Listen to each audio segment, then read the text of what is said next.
wait and see what we give, what we spend. মাননীয় মন্ত্রী যেভাবে আইসোলেশন ফ্যাসিলিটিস বানানোর কথা বলছেন বা যেভাবে তিনি আইসিইউ এবং এনআইসিইউ এর কথা বলছেন, মাঠের পরিস্থিতি কিন্তু তেমনটা নয়। আমরা সোশ্যাল মিডিয়াতে এবং বিভিন্ন পত্র পত্রিকা মারফত আমরা জানতে পারছি যে অনেকেই হাসপাতালগুলোতে যাচ্ছেন, কিন্তু যাওয়ার পরে তারা আইসোলেশন ফ্যাসিলিটিস পাচ্ছেন না এবং তারা আইসিইউ ফ্যাসিলিটিসও তারা পাচ্ছেন না। এটা কি সরকারের তরফ থেকে বরাদ্দ করা হচ্ছে, কিন্তু হাসপাতালে যারা আছেন তাদের কোনো গাফিলতি বা হাসপাতাল ম্যানেজমেন্ট বা ব্যবস্থাপনা যেটা আছে তার ত্রুটির কারণে এটা হচ্ছে কিনা সে ব্যাপারে মন্ত্রণালয়ের তরফ থেকে মাননীয় মন্ত্রীকে উদ্যোগ গ্রহণ করার জন্য বলছি। আর একটা বিষয় উনি বলেছেন যে করোনার কালীন একটা বাজেট অতিরিক্ত ছিল, যেটা এখন নিয়ে এসে এখানে কাজে লাগানো হচ্ছে, তার জন্য আমরা ধন্যবাদ জানাই। এই বিষয়ে একটা প্রসঙ্গত বিষয় মনে করিয়ে দেওয়া প্রয়োজন। বাংলাদেশে স্বাস্থ্য খাতে যে পরিমাণে বাজেট বরাদ্দ করা হয় সেই পরিমাণে বাজেট কিন্তু ব্যয় করা হয় না। যেমনটা দেখা গেছে যে 2024-25 অর্থ বছরে স্বাস্থ্য খাতে বাজেট ছিল 41,407 কোটি টাকা, সেখানে সংশোধিত বাজেট হয়েছিল 29,782 কোটি টাকা, অর্থাৎ 11,000 কোটি টাকা কিন্তু অব্যবহৃত থেকে গেছে। আবার অপারেশনাল যে বাজেট ছিল সেটা ছিল 19,973 কোটি টাকা এবং সেটা খরচ হয়েছে সংশোধিত আকারে এসেছে 13,603 কোটি টাকা, অর্থাৎ সেখানেও প্রায় 6,000 কোটি টাকা কিন্তু অব্যবহৃত থেকে গেছে।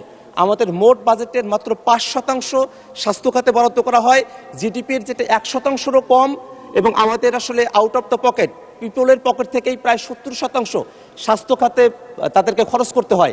সে ব্যাপারে সামনে বাজেটও আসছে, সেই বাজেটের সময়টাতে এই স্বাস্থ্য খাতে বাজেট বরাদ্দ করা হবে কিনা, এবং যে বাজেট বরাদ্দ করা হয় তার 25% যে অব্যবহৃত থেকে যায় সেই 25% অব্যবহৃত না থেকে আরও বাজেট বৃদ্ধি করে স্বাস্থ্য খাতে আইসোলেশন ফ্যাসিলিটিস, আইসিইউ ফ্যাসিলিটিস এবং অন্যান্য যেসব যন্ত্রপাতিগুলো প্রয়োজন রয়েছে সেগুলোর মজুদের জন্য কোনো ব্যবস্থা গ্রহণ করা হবে কিনা আপনার মাধ্যমে মাননীয় স্বাস্থ্যমন্ত্রীর দৃষ্টি আকর্ষণ করছে মাননীয় স্পিকার। ধন্যবাদ মাননীয় সদস্য। মাননীয় স্বাস্থ্যমন্ত্রী। Plenty of questions, মাননীয় স্পিকার। নাম্বার 1 যেটা উনি বলেছেন মিডিয়াতে এবং উনি যা জানেন আমি যা বক্তব্য রেখেছি সরেজমিনে সেটা পাচ্ছেন না। মাননীয় সংসদ সদস্য, ভালো কাজ আদায় করতে হলে মানুষের উপর কিছু প্রেশার রাখা হয়। আমার মনে হয় মিডিয়া আমাদেরকে ওই প্রেশারটাই রাখছে। আমাদের একটা হসপিটালে আইসোলেশন ওয়ার্ডের কোনো ঘাটতি নেই। আপনাকে আমি অনুরোধ করব আপনি আমার সাথে কালকে চলেন, কোনটায় দেখবেন প্রত্যেকখানে আমাদের ব্যবস্থা করে রাখা হয়েছে মিজেলস রোগের জন্য, এবং ভেন্টিলেটর আমাদের মন্ত্রণালয়ের রেডি আছে, যখন যেখানে প্রয়োজন আমরা ভেন্টিলেটরও দিয়ে যাচ্ছি। কাজে এই ব্যাপার আপনাকে আমি নিশ্চিত করতে পারি ইনশাল্লাহ আমাদের আইসোলেশন অভাব।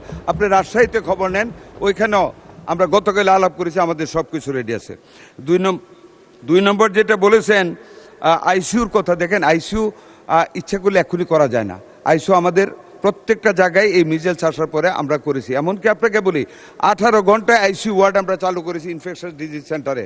যখন একটা রোগী মারা গেল মধ্যরাতে, সেখানে আমি, আমার সচিব, আমাদের ডিজি আমরা গিয়েছি।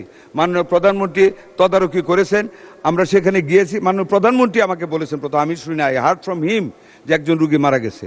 কাজে ধন্যবাদ মাননীয় প্রধানমন্ত্রীকে ওনার বিচক্ষণতার জন্য। ওখানে গিয়েছি, ওই একটা আইসিইউ ইউনিট যেটা ক্লোজড ছিল, after the closure of the project of world bank, that ICU had been closed by World Health Organization. আমরা 18 ঘন্টার ভিতরে ওই আইসিইউ খুলেছি, আমরা অ্যাটাচমেন্টে ডাক্তার দিয়েছি, আমরা নার্স দিয়েছি, আয়া দিয়েছি, অ্যানেস্থেশিয়ার লোক দিয়েছি এবং পরিপূর্ণভাবে চালু করেছি। আপনি জানেন রাজশাহীর কথা, 11 দিনে 33টা বেবি মারা গিয়েছিল। আমরা খবর পাওয়ার পরের দিনের ভিতরে আমরা ভেন্টিলেটর দিয়েছি, আমাদের সচিব ডিজি সবাই গিয়েছে, আমরা সার্বক্ষণিক যোগাযোগ রেখে ওইটা আমরা মানে আইসিইউ ইউনিট খুলে আমরা একদম ফুললি ফার্নিশড করেছি। আমাদের রোগী এখন একটা আল্লাহর মত কোনো ক্যাজুয়ালিটিস নেই। আরেকটা যেটা বাজেটের কথা বলেছেন, এখনও তো আমরা বাজেট দেইনি মাননীয় সংসদ সদস্য। Wait and see what we give, what we spend. Inshallah, transparently, honestly, sincerely, whatever the budget shall be granted by our Honorable Prime Minister and this House, we must spend it on the real grounds of necessity of the health. ধন্যবাদ আপনাকে।